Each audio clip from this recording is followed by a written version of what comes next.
Asia কাপের আগেই টাইগারদের সাথে খেলতে আসছে টিম নেদারল্যান্ডস, তাই স্কোয়াড নিয়ে চলছে বড়সড় পরিকল্পনা। ছন্দহীনতার অভাবে এবার বাদ পড়তে পারেন নাইম শেখ, ছিটকে যেতে পারেন মেহেদী মিরাজও।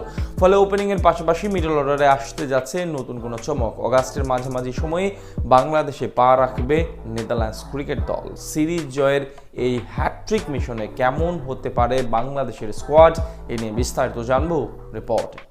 আর মাত্র মাসখানেকের ব্যবধানেই পর্দা উঠছে এবারের এশিয়া কাপের।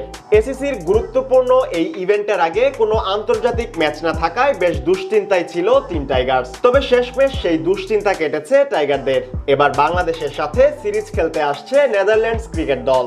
আগস্টের মাঝামাঝি সময়ে 3 ম্যাচের এই টি-20 সিরিজে মুখোমুখি হবে দুদল। তাই এশিয়া কাপের আগে নিজেদের আরো একবার ঝালিয়ে নেওয়ার সুযোগ পাচ্ছে ফিল সিমন্সের শিষ্যরা। এর আগে সংক্ষিপ্ত ফরম্যাটে টানা 2 সিরিজ জেতার সুবাদে এবার সিরিজ জয়ের হ্যাটট্রিক মিশনে নামবে লিটন দাসের দল। তাই স্কোয়াড নিয়ে বড়সড় পরিকল্পনা সাজাচ্ছে টাইগারদের টিম ম্যানেজমেন্ট। বাংলাদেশের সবশেষ সিরিজগুলোতে টাইগারদের ওপেনিং এ অন্যতম আস্থা ছিলেন ওপেনার পারভেজ হোসেন ইমন ও তানজিদ তামিম।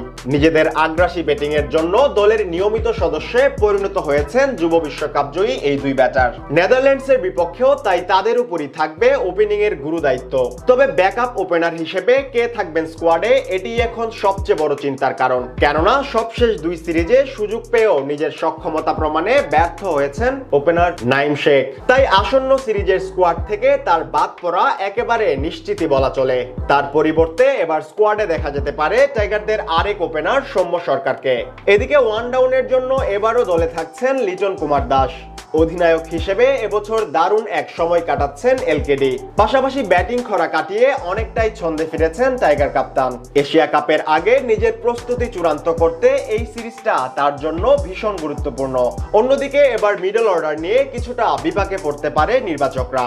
কেননা সবশেষ 2 সিরিজে টাইগারদের মিডল অর্ডারে বলার মতো তেমন কোনো ভূমিকাই রাখতে পারেনি মেহেদী হাসান মিরাজ। পাশাপাশি তাওহিদ হৃদয়ের পারফরম্যান্সও ছিল একেবারে গড়পড়তা। তাই হয়তো আরো একবারের জন্য টিকে যেতে পারেন হৃদয়। তবে টি-20 ফরম্যাট বিবেচনায় মেহেদী মিরাজের বাদ পড়ার সম্ভাবনাই সবচেয়ে বেশি। সেক্ষেত্রে তার জায়গায় নুরুল হাসান সোহানকে সুযোগ দিতে পারে টাইগারদের নির্বাচক প্যানেল। সম্প্রতি দারুণ ছন্দে আছেন টানা দ্বিতীয়বারের মতন জিএসএল ফাইনাল খেলা এই উইকেট কিপার ব্যাটার। এদিকে দারুণ পারফরম্যান্স সুবাদে এবারও দলে থাকবেন শামীম পাটোয়ারি এবং জাকের আলীর মতো ফিনিশাররা। স্পিন ইউনিটের নেতৃত্বে থাকবেন সহ অধিনায়ক শেখ মাহেদী। তার সাথে আরো 2 স্পিনার হিসেবে দেখা যেতে পারে নাসুম আহমেদ ও লেগ স্পিনার রিশাদ হোসেনকে।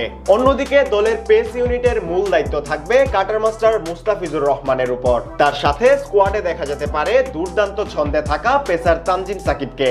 ব্যাটিং এ এগিয়ে থাকার কারণে তার জায়গা এক প্রকার নিশ্চিতই বলা চলে। পাশাপাশি 3 নম্বর পেসার হিসেবে বোলিং অলরাউন্ডার মোহাম্মদ সাইফুদ্দিনকে আরো একবার পরখ করে নিতে পারে টাইগারদের টিম ম্যানেজমেন্ট। এছাড়া 4 নম্বর পেসার হিসেবে দলে থাকতে পারেন তাসকিন আহমেদ।